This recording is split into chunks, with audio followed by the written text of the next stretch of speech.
black holes, black hole is kind of like the mystery object. It occupy the central areas and have a small influence radius in the surrounding environment, but it has a key role in the formation and evolution of the entire galaxies. At the macroscopic scale, including the Milky Way, the galaxy we are living. My research just tried to answer several fundamental questions like how do supermassive black holes has formed and grow over the cosmic history? Then I took the closer question, like I want to understand what role do they to play in regulating the galaxy evolution. I mean, I want to connect the microscopic scale of black hole to the macroscopic scale of the entire galaxy. So how the small thing and the giant thing connect to each other. And yeah, the more general question is what the supermassive black hole can reveal to us about the universe history. Okay, so as I mentioned earlier, the observation over 3 bad decades have revealed that black holes sit in the center of every massive galaxies, and the measurement of their mass have found that the mass of supermassive black hole correlate with the galaxy properties, like dispersion velocity of the boat. For example, in this graph, you can see on the horizontal axis the mass of the central pole of the host galaxy. The central the figure right here will show you the galaxy have several components, black hole the centers, then the boat right here, this is the boat, and then the disk, the galactic disk of that galaxy, and this figure also illustrate to you how the morphology have changing depends on the mass of the galaxy. Like when we have small galaxy, the bow not here, maybe the galaxy not hot in a supermassive black hole. But when the galaxy gets larger, it has 3 components, and both 3 components gets larger with the increase in mass, galaxy mass. And when the galaxy large enough to be a giant elliptical galaxy, then both black hole and the bow become larger, but the galaxy disappear. So the correlation between black hole and galaxy mass showing these figures like give us a prediction that last galaxy will host a larger black hole and vice versa. And this correlation will tell us the coevolution pictures will reveal to us the picture that how black holes and the host galaxy to evolve over the cosmic history. So my research just try to search for black holes across mass scale. I don't go from black hole in small galaxy to very massive black hole in largest galaxy in the universe, and try to use them to understand the coevolution between the two identities. Okay, before I can go further, I want people here to distinguish several types of black hole. The first one we usually know is the stellar mass black hole. The one that we know its origin accurately right now, which is the products of a massive star. When they explode and die, the remnant they leave behind will be a stellar mass black hole. And this type of black hole had met just a few to a few 10 solar masses, the mass of our sun.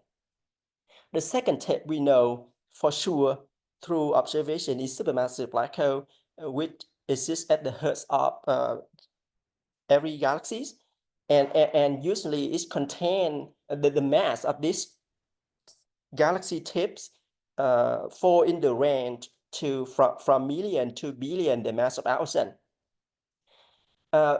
so far we don't know the origin of supermassive black hole. We don't know where they are come from. It's kind of like a mystery in our knowledge, a gap in our knowledge. The first one, another type of black hole is intermediate mass black hole, which is fall in the gap between stellar mass black hole and supermassive black hole. How the type of black hole have formed, I can go further detail in next slides. But for the mass of this black hole is equivalent to a few hundred to a few thousand to 100,000 solar masses. Okay, again, I will mention you, I will give you a scale of black hole to answer the question, how big black holes at all mass scale. So we start the mass scale with the units of our sun mass in here at the bottom, and we start with stellar mass black hole, right? The mass scale right here, and we know its origin is the dead remnant of massive stars when it explode and die and leave behind a stellar mass black hole. And then we have a gap of range of intermediate mass black hole, and so far we don't have solid observational evidence for this type of black holes. And we jump from stellar mass black hole to supermassive black hole, which we have strong evidence for observational evidence, and recent observation over 10 years, over the past 10 years, we found supermassive black hole is not just stop at this scale, but it may be can be found in much more larger galaxy, which we call overly large supermassive black hole with the mass about 10 billion solar masses or even heavier. So my research, as I mentioned earlier, I focus on all mass scales except for stellar mass black hole. It means that I investigate intermediate mass black holes, supermassive black hole, and overly large supermassive, something wrong here. Okay, supermassive black hole. And the first one I want to focus here is the intermediate mass black hole, because it's important in the pictures of the origin of black hole and growth. So okay, intermediate mass black hole is the missing links filling in the gap of stellar mass black hole and supermassive black hole, but it plays an important role in the formation and evolution of supermassive black hole. In other words, intermediate mass black hole will tell us where supermassive black hole come from. So this graph will show you the time order of the universe evolution, right, from the Big Bang to the today universe. And so far there are two competitive theory will tell us how supermassive black hole form. The first scenario is they tell us that the supermassive black hole may be formed from the direct collapse of the massive cloud. So in the early universe, after the fragmentation process, so cloud will be fragment to smaller and massive cloud, and just only very massive cloud can collapse under their gravitational force. They collapse them by themselves, right? And form a very massive seed black hole here. And because it's required extreme condition, so the black hole seed form here should be quite massive, about 10,000 or 100,000 solar masses. The second scenario is the black hole should come from the death of massive star in the early universe during the dark age or reionization epoch, like the population 3 star, the first generation in the universe, because of the extreme condition of the early universe. Pop 3 have they made to 3 and very massive, and they can grow to the mass like 1,000 solar masses, and when they die, their core collapse and form the quite massive seed, like black hole seed with the mass approximately a few hundred solar masses.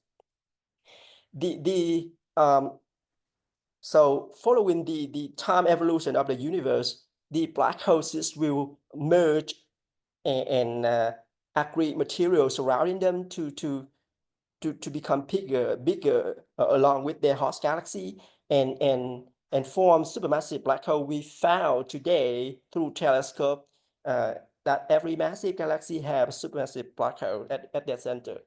But for some black hole seed that they're not lucky enough, they don't have much material surrounding them, so they avoid all the accretion or merge and become the leftover throughout the cosmic history, and they sit in the center of small galaxy or global clusters, which we call intermediate mass black hole we observe in the local universe. And the observation, the simulation and theoretical prediction tell us that if all black holes form in the black hole cysts form in the early universe from the direct collapse scenario, we expect that 50% of small galaxy with mass of 1 billion solar masses have black holes, have intermediate mass black hole with mass 100,000 solar masses. And if the black hole cysts would form following the death of massive stars, the second one right here, then the observation from the local universe will predict that 90%, almost 90% of the same black hole TIFF have host intermediate mass black hole. So this is just the observational signature in the local universe that we're searching for. IMPs mean intermediate mass black hole, and interpret try back to the forming scenario in the early universe for the origin of supermassive black hole. That's why we require the existence of intermediate mass black hole, but so far we don't have strong evidence for them. Sorry. Okay, so the supermassive the intermediate mass black hole is not important to have understand the origin of supermassive black hole. It's also provide a contrast on the behavior of the black hole's galaxy scaling relation at the low mass regime. So far we have the correlation between black hole mass and galaxy mass, for example, similar to this one right here, and we found the correlation tightly in this mass range for supermassive black hole, but because we lack up data of intermediate mass black hole in the low mass regime, so we don't know the behavior of this correlation will be continue to this way, or just turn down, or flat out in this way.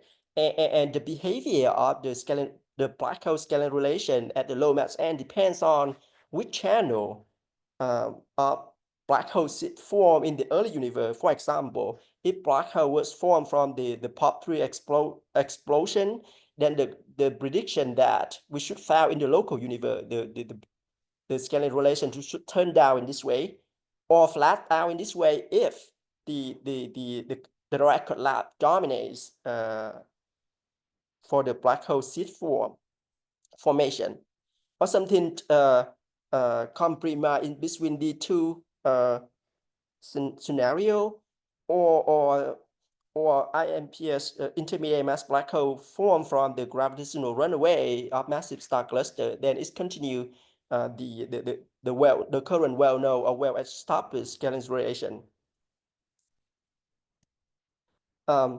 Then this slide just recap that. Okay, intermediate mass black hole is a strong evidence for supermassive black hole origin. How supermassive black hole formed in the early universe will be traced back to the existence of intermediate mass black hole population in the local universe. And then now the second type of black hole that I concern most is supermassive black holes right here. The one we know very strong evidence for their existence so far. And and as I mentioned that these black hole the observation over 3 past decades has established a strong correlation between black hole and black hole mass and galaxy mass, and which tell us that both black holes and galaxy grow via circular processes inside that galaxy. This means that the way a black hole gaining mass will influence the evolution of the entire galaxy throughout the cosmic history, which can illustrate in this picture, which I try to connect supermassive black hole at the small scale right here and the entire galaxy in the picture of galaxy evolution. So we have black holes, accretion dish, and then when material pushed into black hole, it creates the outflow of molecular and the shock wave. This shock wave will remove the star forming region because it remove gas, cold gas, and shut down star formation right here. Then you see when the shock wave coming in, then the star formation will be shut down all. So by that way, the supermassive black hole at the center of a galaxy will influence for the evolution of the entire galaxy in the very much larger scale. Okay, so another type of black holes that I also concern, and this will be similar to the case of intermediate mass black hole, the overly large supermassive black holes will be the hot topics in the next decade research, because so far we also don't have strong evidence for this type of galaxy, because galaxies, the galaxy supposed to host overly large supermassive black hole is very massive, and it's not exist in the local universe. We have to push our explore volume further away, and the current facility cannot resolve them. Then right now it's escaped from our extension, but in the next decades, which the ongoing mission like JWST and the upcoming mission like ELT, extremely large telescope, will have chance to detect them. And the overly large supermassive black hole occupy in these areas, and it's very important because right now several observational hint that the well-established black hole mass and galaxy scaling relation is not continue in this way up to the high mass end, but we have the evidence, not really evidence, the hint that the correlation should be bent up in this way, and this way will tell us the supermassive black hole and galaxy will grow via dry mergers. Dry merger means two massive galaxy, they do not have gas, and they just form and merge together. That means dry. This video will show you the scenario prediction from simulation of dissipation of dry mergers of two equal mass galaxies, both host supermassive black hole at their centers, and they will merge together and finally form a much more massive galaxy with black hole doubling their mass at the centers. So the overly large supermassive black hole in these areas will help us to constrain the black hole galaxy scaling relation at the high mass end right here, and confirm the scenario we show in this simulation, because right now just only numerical prediction and simulation prediction will tell us this scenario, but we don't have strong evidence for overly large supermassive black hole in these areas. Okay, so the next part of my talk is I want to go to my previous finding of intermediate mass black hole. This is the main topics of my PhD thesis, as well as my my postdoc in NALJ. So I use stellar and gas dynamics observed in infrared and near-infrared wavelength from the ground space telescope assisted by adaptive optic techniques.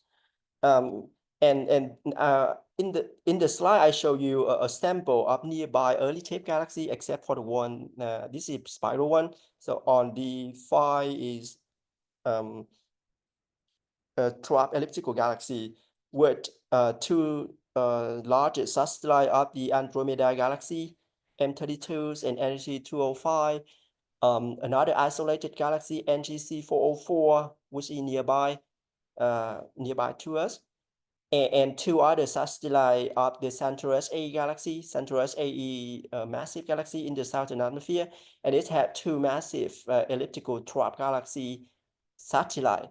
NGC 5102 is in NGC 5206, combined with the NGC 4395 spiral one. So what I found in this research is I found intermediate mass black hole exist in all these systems, and they become very common in the less massive than the galaxy than the Milky Way. This is another tool that I searched the intermediate mass black hole I searched using the observation with ALMA using radio interferometry techniques. The one confirms again with the previous stellar dynamic modeling and observation in adaptive optics, NGC 404, and another one, NGC 3593, also nearby one. So the figure will show you this is the picture of the entire galaxy and the region that I get the ALMA observation. And the ALMA observation here is the carbon monocyst with the quantum number move from level 2 to level 1, and the contour will show you the molecular gas emission. This is a cold gas. And similarly, we have SSC image and overlay with the CO emission. And these ALMA observation have revealed that we detect two intermediate mass black holes in the two galaxies with the mass just a few hundred thousand solar masses, still below 1 million solar masses, right? And the signatures, the kinematic signatures of black holes show here the Keplerian motion in the PVD diagram, the position velocity diagram. So this is show us the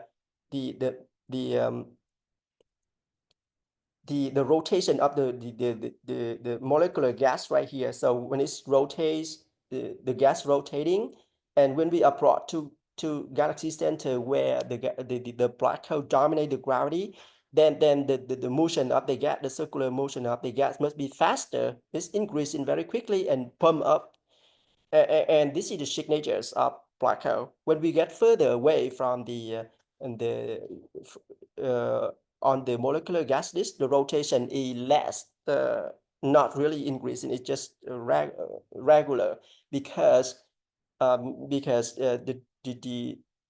gravitational potential of black holes is not influent in these surrounding areas. So the motion of the gas in the outer part just dominated by the gravity of the entire galaxy itself. And this is similarly. So the Keplerian right here with blue one here is show the parts of the gas moving towards, away, toward, yes, the Doppler effects. And the rest one show the side that the disk is moving away from us.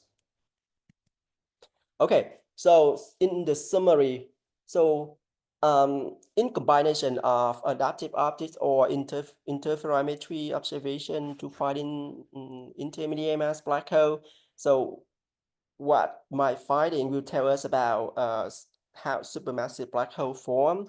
So so here I just summarize all I plot the black hole and the bow mass galaxy scaling relation, and or might find it is summarized in these areas.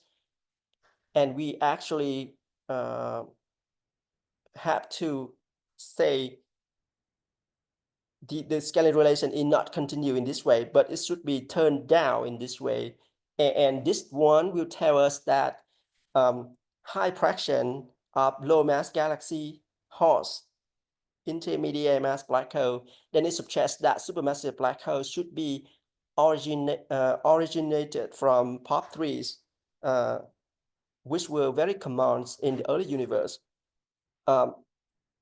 However, with the launch of the JWST very recently and the discovery of high redshift lab radars recently, several publications in 2020 and this year, 24, they found that even at very high redshift, at redshift 7 or 6, 8, or even 10, they found that the black hole already massive is in the range of supermassive black hole. I mean, the mass is about 10 to the 7, 10 million or 100 million solar masses.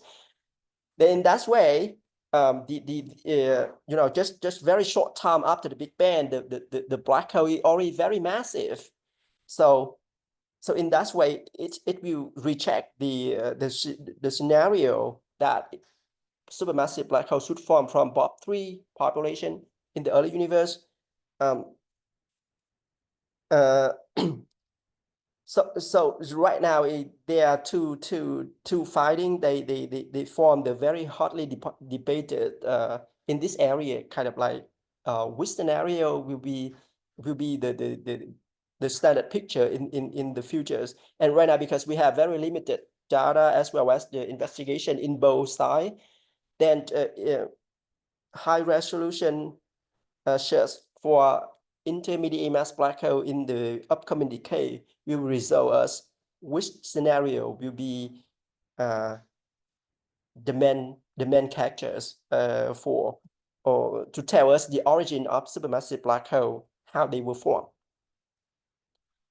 Okay, so not only intermediate mass black hole, I also have some result in the range of supermassive black hole with ALMA, and similarly, I show the same concept of detection and measurement for two of the galaxy NGC 3504 and NGC 7469. But you can see the black hole mass of the two galaxies quite almost identical to each other, and it's about a few 10 million solar masses. But the new in this research is I have developed a new tracer to detect supermassive black hole that I use in atomic carbon emission, which is supposed to be very dense and exist at the very central region of the AGN, which will help us to show the difficulty of using CO emission. CO emission usually have CO central hole when we request high resolution, very high resolution. Then the CO emission usually show the hole at the centers, and it's destroy the accuracy of the method. But that hole will be filling in with the carbon emission, and it's keep the methods alive.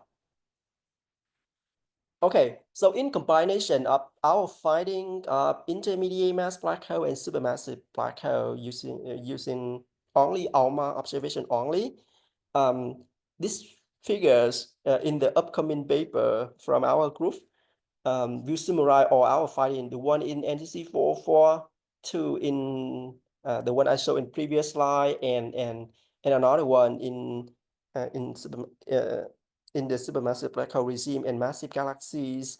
And my student working in this paper, and I hope that it will be appear next year.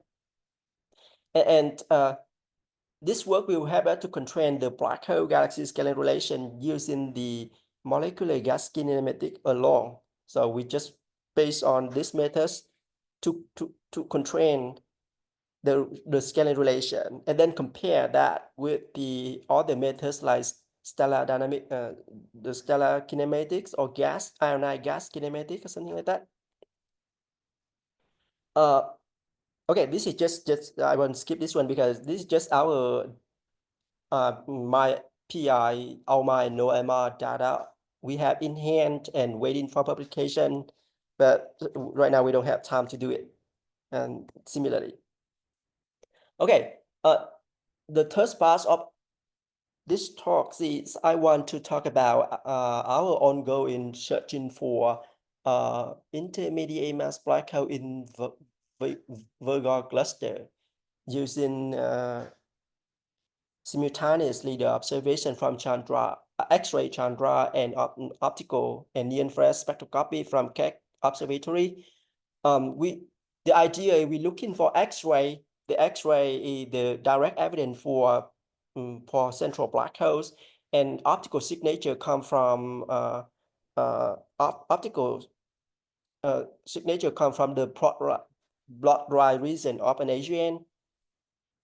The idea is we want to detect right here is a Chandra image, the emission at the very center of the galaxy where we suppress that the black hole existent here. The reason why we detect this the X-ray emission here is the evidence for black hole because this is active galaxy, right? And in the accretion disk in Asian model, when material fit in black hole and the friction of the material when they fit in is hit up the material into the temperatures up to million Kelvin, and at such high temperatures, the X-ray will come out. And we detect this on Chandra. This X-ray in its turn will excite another molecular gas or gas in the broad light region of an AGN, which we detect in S alpha or S beta emission right here. And then we decompose the observation into broad light, which one, how many percent come from broad light emission and how many percent from narrow light emission. Broad light and narrow light, you can see the width of the emission right here. And then we estimate the mass of the black holes based on the kinematics measured from the emission using the virial mass and the single epoch virial mass. Another project that we are working on is we research intermediate mass black hole in the local universe, the same scale, the same explore volume, but using adaptive optics observation for gas and stellar kinematics from Keck and very large telescope. The reason we use these two telescopes because these telescopes have two advanced instruments. On Keck we have Osiris, and on VLT we have Eris. The two new instruments have very high spectral resolution as well as spatial resolution, which can reach to 50 milliarc seconds, so very small. Except the picture right here will show you a similar detection in a very massive galaxy. It's not related to IMPS search in our side, but it will give us the sense how do we work. We also detect, observe the central areas of this galaxy. Then we using the spectroscopy at the CO band head or calcium triplet in optical, right? In optical, then we have to use calcium triplet or any strong absorption features on the stellar spectra, and then measure for the rotational velocity and velocity dispersion. And based on the two things, velocity and velocity dispersion, we infer black hole mass. Even though the scale for detection is very different because this example belongs to supermassive black hole, very different, at least 3 orders of magnitude compared to our regime of intermediate mass black hole, but the concept is the same. This picture will show our part of a fraction of our sample to search for IMPs with Keck and VLT on, except for this one, the first one, on of the just small galaxy in the local universe, where we expect intermediate mass black hole will reside in.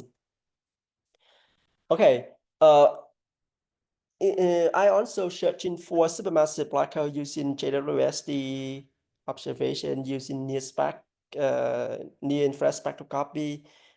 This work just do a few months ago with the help of several students from Hanoi and in Saigon.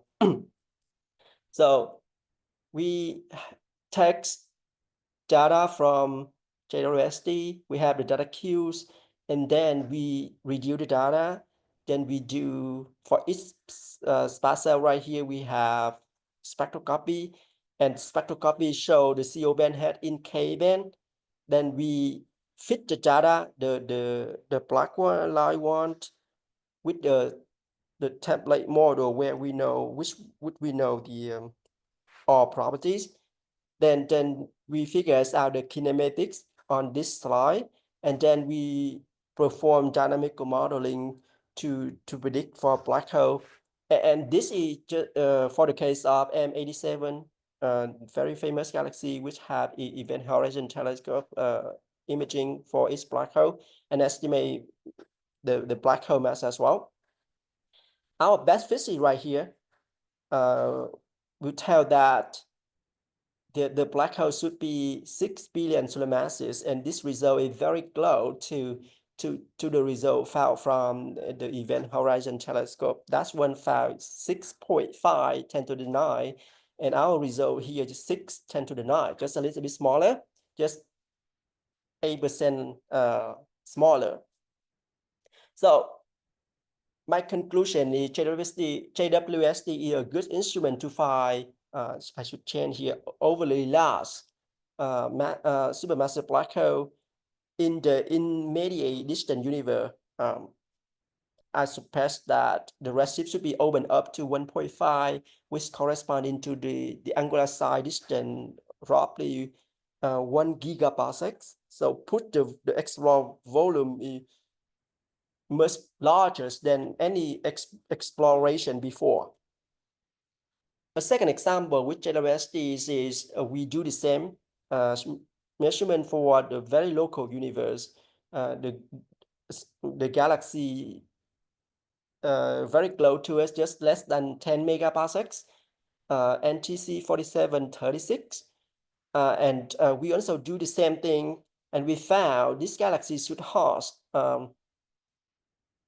a black hole with a mass about 20 million solar masses. This is still supermassive black holes, but it's also, this is a very fascinating result because the first time that I put the JWST limit to the lower mass regime of black hole in the local universe, because we all know that JWST is not the machine to discover low mass black hole. It's okay to find supermassive black hole and very large supermassive black hole.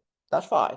But for low mass black hole, it's not an ideal instrument because it limitation by spatial resolution power as well as spectral resolution power.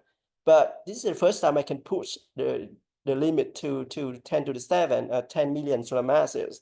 And my guess is we even got pushed lower. So 1 billion, 10 billion solar masses right here, we actually cannot distinguish the difference between 0 black hole or 1 million black hole, but just a few million above, below 10 million, we actually can detect it. So my optimistic that we can push the limits even lower. Okay, now I go to the future research for intermediate mass black hole in the nearby dwarf galaxy with adaptive optics. Now, in the upcoming decade, with the commission from extremely large telescope, which have very high sensitivities and spatial resolution because their large mirror was large as 39 meters. this allows us to study or search for intermediate mass black hole population up to the distance 20 megaparsecs, which will help us to fill in the gap between stellar mass black hole and supermassive black hole and provide us strong evidence for the existence of these black hole tips. And this will tell us how the black holes had formed in the early universe and how it's required the material to grow to supermassive black hole we observe today in all galaxies. As well as when we have the data of intermediate mass black hole, we can contrast the black hole scaling relation at the low mass regime. However, the sample I have I already formulated a sample right here in the local universe, right? 10 megaparsec, which actually the next paper will show us that we can open up to Vigo or Fornax clusters at 20 megaparsecs. But in the meantime, with ARIS instrument and MIL instrument on VLTs, as well as OSIRIS instrument on Keck, we can find some of them in the local universe. During the time we're waiting for the commission from ELT.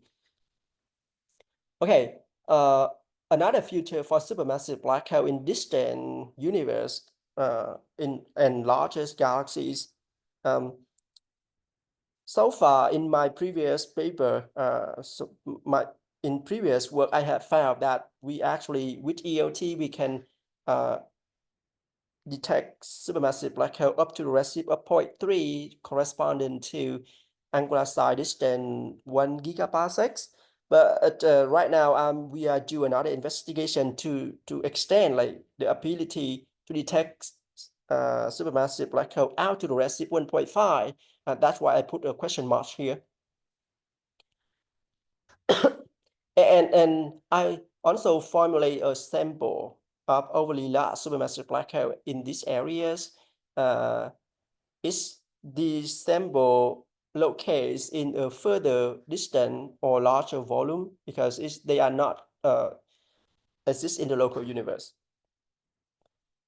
Then the discovery of the black hole tip population will tell us the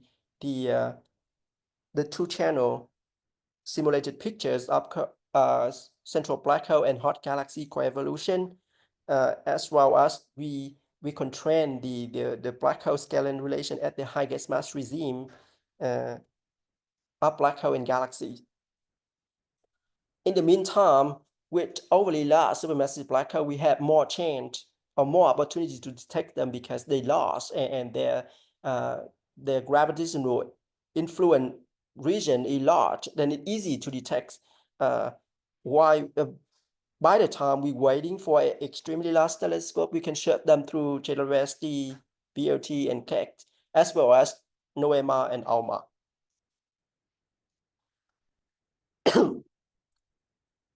Oh yeah, I will skip this one because it's quite detailed. Maybe I should talk about this one a little bit.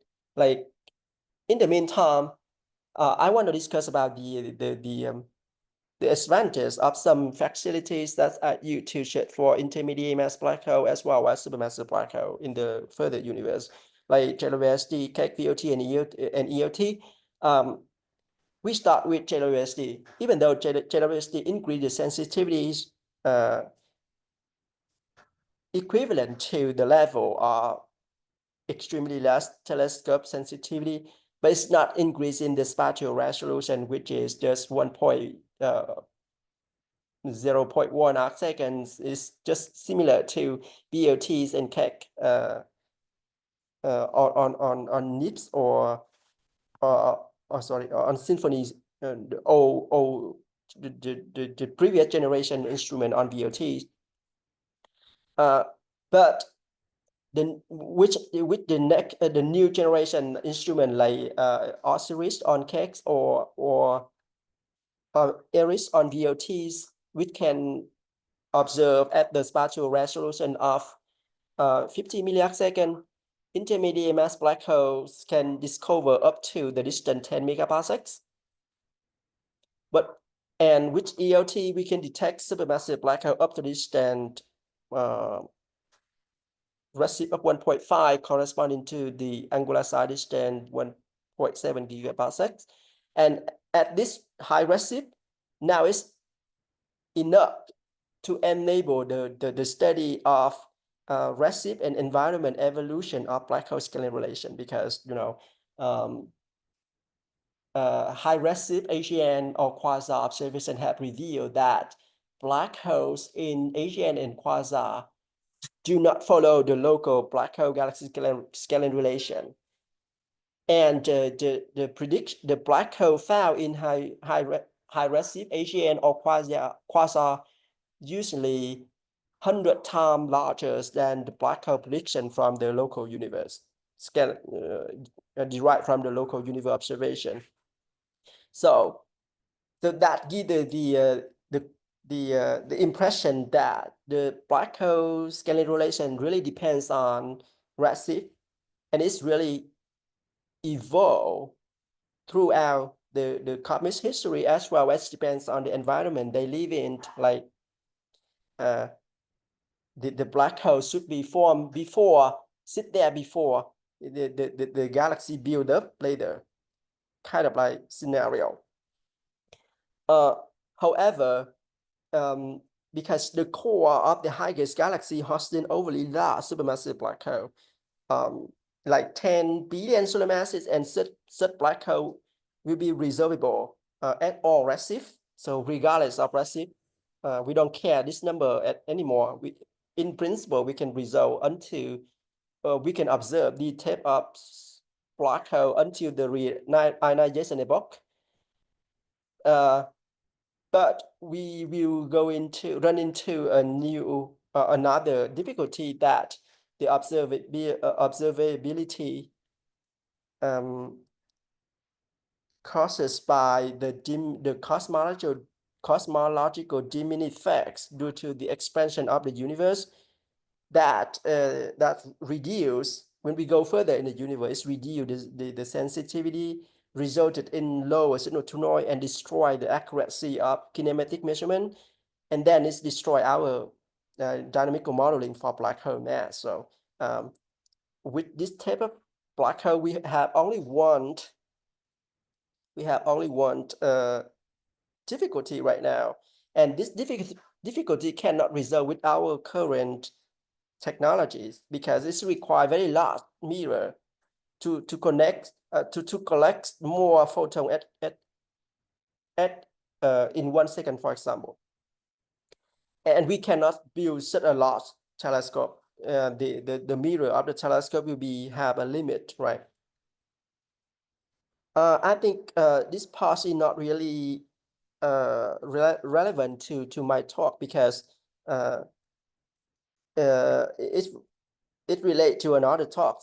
But if people found is interested in discuss the research topic, we can discuss later during the I&Q section. So I just propose here several research program, like study galaxy structure and dynamics using Muse observation and ALMA. I propose to do time domain observation to study structures and evolution of AGN and its supermassive black holes, accretion physics and AGN feedback related to galaxy evolution. I also propose the radio astronomy research program and very large baseline interferometry to search for a supermassive black hole, AGN, molecular gas survey, something like that.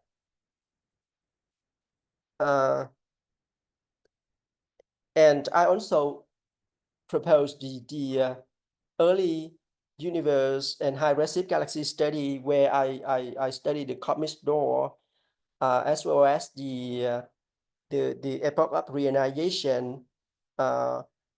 I want to understand how the universe transformed from the cosmic door to the reionization epoch. When the universe start to transform from cosmic door to the reionization epoch, the time that's very important, because the first galaxy, the first black hole, as well as the POP3 star population coming in the galaxy, in the universe, and it will tell us the origin of, so how black hole was formed, and how it's involved to the very first galaxy in the universe.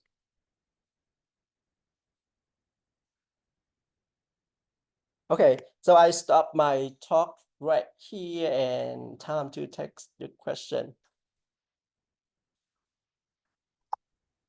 Thank you very much for the nice talk. Questions. Do you have any question from our audience?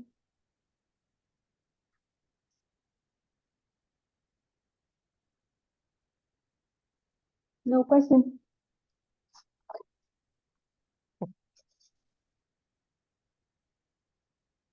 Yeah. Thái rồi. Yes, thank you for this very nice talk. And you mentioned that the supermassive black hole can form from the population tree in the early universe. So my question is, how many observations that the people already detected the signal from population tree? Because I said, as I understand, it's difficult to detect the signal from this star, right? You mean how many the direct detection of this one? Yes, from the POP3. POP3s. You mean the direct observation of POP3s stars? Yes, and yeah, yes. So, so far, I don't think we have the direct observational evidence for POP3 stars. It had to wait until EOT and SKA or next generation of very large array. It allows us to detect the 21 centimeter signal of hydrogen and helium, because POP3 star only have hydrogen and helium. It have no metal element, right? And so far we don't have any direct evidence. We have to wait in the next decades when next generation of very large arrays and SKA, VLPI to be into real observation to detect for such signatures.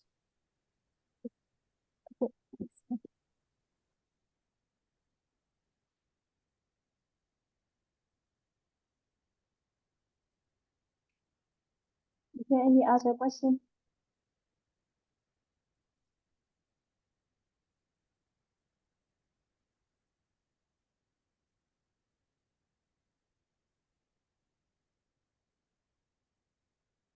No question. It's very clear. So if no, maybe I have a question. It's very nice question. For the ZWST data, it shows the rotation curve of M87 and another galaxy 4736. Yeah. So I wonder, so why you have the rotation curve is very different for the other one, the 4736. So you have the velocity increase. What? Why it have that special pattern? You mean this drop and then increase at the center? It's increase into the outer.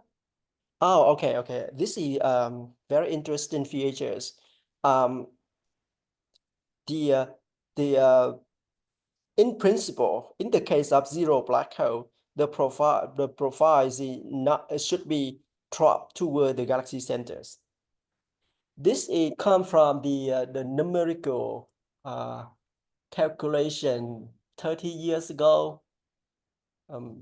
Many people from Princeton and Cambridge University, and they wrote in the textbook called Galactic Dynamics, as well as their paper. The profile should drop if we resolve enough to the if the observation resolve into very close to the central areas, then the profile should drop. It's not flat or it's increasing up.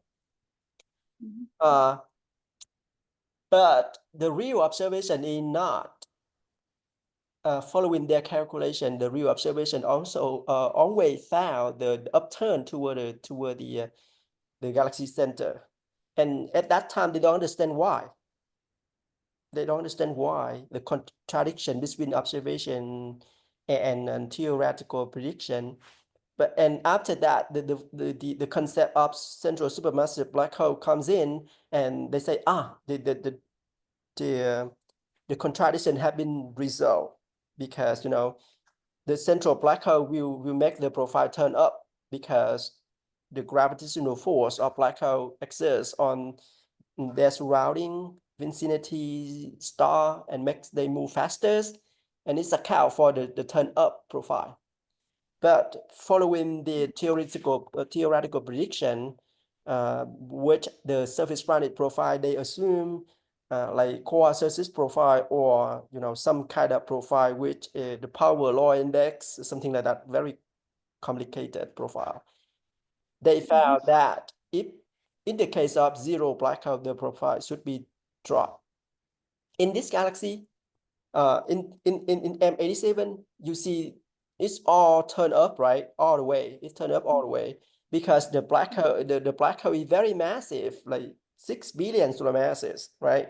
But for the case of 4736, the black hole is small. Then you see, the black hole is small, then the sphere of influence also small. Then the profile should be dropped out and then turn up again. That's the answer. Okay, thank you. Is there any question from audience? One more question from my side. On the NGC 4736, and my question is, how do have you corrected for the plus when you get the plus density black image? So sorry, can you say your questions again? Have you corrected for the plus from the instruments for the figure on the left? I correct for what? For the flux. Yeah. Correct for flux. What? I think that this figure, the data has been collected from the IFU, right? Yeah. And have you because sometimes the first question, which line you have it has been used to detect the signal of the NGC 4736, and the second question is assuming that when we detect the signal using the new specs, and sometimes we the signal is lost by the state lot or something, and have you corrected for this effect? Oh, okay. So slit, you mean the gap between the detectors? Yes. Oh, okay. I got your question. Okay. So I will take your first question first. So actually, when I do stellar dynamical modeling, I suppose I expect that my spectrum do not contain any strong emission, because emission will destroy the stellar continuum, because the fit right here just all come from the star, not from the gas emission. Yeah. So the observation from JWST, it have two detectors, and the two detectors divided by connect by a gap. And actually, if you go into this way, actually the CO band head, the CO band head here, it have four diff in this area, another one right here, but actually this one just fall in the gap. That's why I had to stop my spectra here and just fit in this area only, because the four gap falling in the gap, as you say. And in this one, I just use stellar continuum only. So I just isolate all the areas that may be contamination by gas emission, because if we want to fit the gap, we have to do another routine. And this one just come from star only. So the CO band has usually appear on the atmosphere of the giant star, red giant star in the central region of the galaxy. uh, I forgot which one I want to answer. The gap, yes. And when I when we do the measurement with JWST, we actually have to be very careful with the gap right here, because you know M87 is a galaxy surrounding the Virgo cluster, right? So the distance to that galaxy just 16.5 megaparsecs is very close. But we lost one or two on mod 2 CO band head, right? And even for the further for the closer galaxy, this one closer, and I can fit 1, 2, 3, and I lost the 4, right? So we cannot do using CO band head for more distant galaxy. For example, the galaxy locates at a distance about 50 megaparsecs. Then the CO band head will be totally falling in the gap. So in that case, I have to find another strong stellar absorption features to measure stellar kinematics. And actually, when I do this one, I also fit on K and S band some strong stellar features like this one, but in S band, just in case, you know, just take into account the case that maybe the CO band has fall into the gap. From the model, to assume for the Halo mass when calculating the black hole mass here. Calculate what? Halo mass, the bunch mass. The bunch, BULCE, of the galaxies. the band Bunch, band head. This one? No. The mass of the bunch, I mean the bunch, BULCE of the Can galaxy. you tape on the sun? Yes.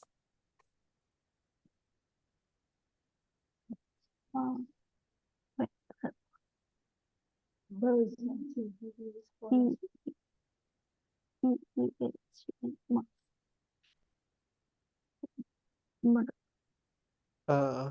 The bow mass. Okay, how I calculate the bow mass? The assuming values of from the models. The what? Because if you would like to reshape the black hole mass, I guess there's some assumption has been included from the models. You mean the mass model, right? Yes. Okay. The mass model, I have very beautiful one here. This is constrained from SSD image, and do you see my screen? Yeah.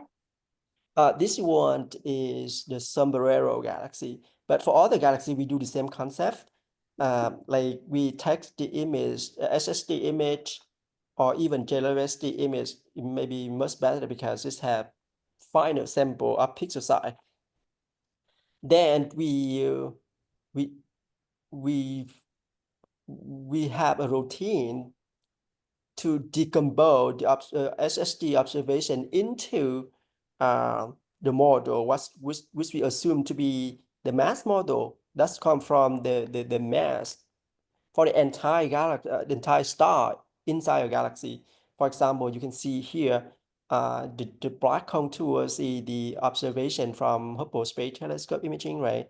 And the rest one is the model we decompose from this image. And yes, you're right. When we want to estimate the supermassive black holes, we need to have two main ingredients. The first one is the kinematics we measure from spectroscopy. And the second one is the gravitational potential of the entire galaxy, right? We have to account like star, dust, gas, as well as black hole. And we add black hole like a point source at the center right here. Then the potential of all the component will be combined with the kinematics right here. And that will you know, the mass of black hole will be treated at the 3 parameters in the model, and the model just change the black hole until we got the best fit. The model this produce the model that follow fit back with the data points. So we have to use another observation to constrain the mass model.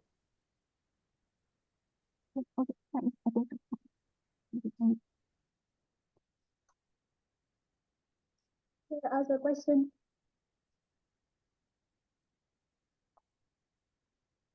No. So I have another one. I'm curious about the mass estimate from the atomic hormone line. So so somewhere in the you have the ALMA program ALMA to program. estimate. You mean To estimate directly estimate the mass of the black hole using the C1 line. C1 line. Okay, I got it here. Somewhere that you show is very in the inner region of the galaxy. Right here, right? The C1 Uh, right here. okay, yes. So that's I forgot it because I am curious as to whether with the C1 line you can directly measure the mass with the simple vocabulary repeat, but this PV diagram, so you totally have to put also in the model about the dark matter also. Oh, you mean, do I account for the dark matter in my model? Yeah. No. The the uh, the answers will be yes and no. It really depends on the data and observation that I have in hand. Then I will decide whether or not I should include the dark matter halo in my modeling. If I have extended kinematic observation from Muse, you know, the field of view of mu observation in non-AO mode, you know, it can capture the entire galaxy. Like I have a picture right here. Oops. It's You don't see. oh, share. Oh, okay. So I have here right here. I think this one is the best slide to explain for you. So in this case, you know, because the muse will have several they have several mosaic to observe the galaxy area, central area right here, and then they point another one right here, because this is early tape galaxy, then and we expect that they are symmetry in this side as well. So we need only one side. And they observe in the 3 parts, and they observe the entire galaxy. In this case, with Muse, we explore the kinematics, not only the central area, but also the full, you know, the entire galaxy. And the kinematics in this area definitely influenced by the dark matter halo above the galaxy. And in this case, when I use this type of data to constrain black holes, yes, the model will be very complicated, because right now we have to take into account the dark matter profile. And the dark matter profile will add in like at least 3 or 4 parameter to the model. The reason why when we observe we use Muse wide field mu observation, we have to account the dark matter, because you know with the in my case I observe just only area, this area very small right here, and in this area we know that the dark matter contribution is minimal, we can ignore it. Then in my model I just entirely ignore dark matter distribution. It's fine. But when we use this data, we have to include dark matter, because the deeper physics for the the modeling, you know, the superposition, orbit superposition model, we call the Schwarzschild model. this figure will explain for you why we have to include like star moving surrounding a galaxy. They kind of like have several similar family of orbit. This one the orbit, and depends on the time and the age of the star as well as the methodicity of the star population. Then they follow in different family orbit shape in 3-dimensional, and that's why you see different family, and they add up all them together. You know, the star right here, they move in this way, and then takes million of years they will go back. Some other family moving in this way, something like that. And in this method, they basically have to generate a library of all orbit, and then they have to fit the data to that orbit until they get the model. The model will produce the one that fit to their data. And this one costs a lot of time to do calculation. Like, you know, with a normal computer, like a laptop, one run takes several years. We have to run in supercomputer or superclusters. In my case, for example, when I observe small molecular gas at the center of the galaxy, you know, just it's extend only like 4 arcseconds away from the center, right? But in this scale, you can see the observation away the galaxy center until 150 arcseconds. So the scale is totally different. And in this case, the dark matter halo have minimum contribution to the central areas of galaxies. So in my model, it's okay. I can ignore dark matter, even though I include the dark matter, because its minimum contribution is it have no effects on black hole mass.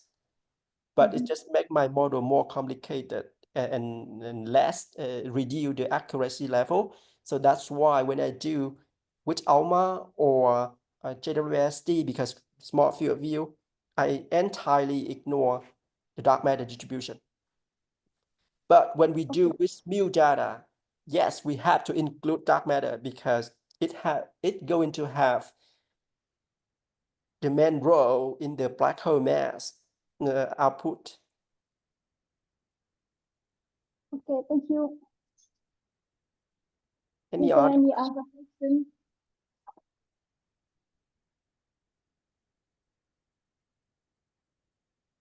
Okay, so no more questions. So we thank our speaker today again. See you maybe next month. Okay. Thank you.